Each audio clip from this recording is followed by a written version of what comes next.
If I tell you the biggest predictor of success is often something very unfair, would you believe? In 1997, psychologist Richard Nisbet studied how our environment shapes our intelligence and success. What he found will really blow up your mind. A child raised in a stable, educated, or emotionally supportive home develops advantages long before even school or career begins. They develop better communication skill, higher confidence, stronger level of self-control, and also the ability to take risks without constant fear. Meanwhile, another child may grow up in an environment surrounded by stress, instability, survival pressure. Even if both these children are equally talented or intelligent, they are not entering life from the same starting line. The first child grows up building himself for the world. On the other hand, the second child is recovering himself from the wounds that he got from this world. Over the time, this invisible difference compounds into completely different futures. Everyone knows Bill Gates and we call him a genius programmer, right? And he was. He really was a genius. There is no doubt about the fact. But did you know that Bill Gates attended Lakeside School, where his teacher Bill Dogle was unusually forward-thinking of his time?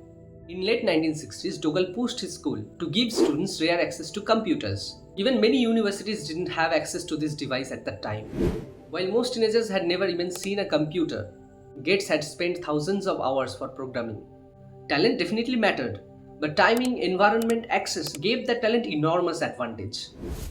And there is Michael Jordan. People think his success came purely from talent, but his former teammates describes his competitiveness as almost frightening.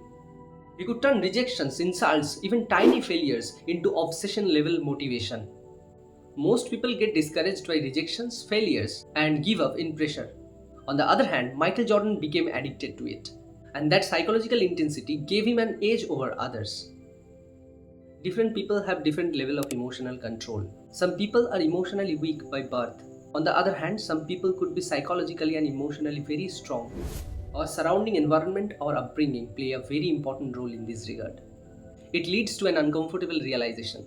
Life is not fair. Some people begin the race long before others even reach the starting line. If you compare your first step with someone else's 100th, you will always feel behind. But here is something interesting. People who become extraordinary generally stop trying to win fair games. Instead, they discover an advantage that's unique to them.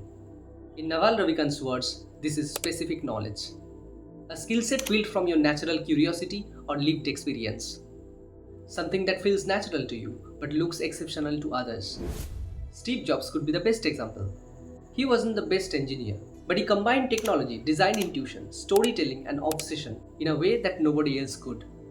And that combination became his unfair advantage.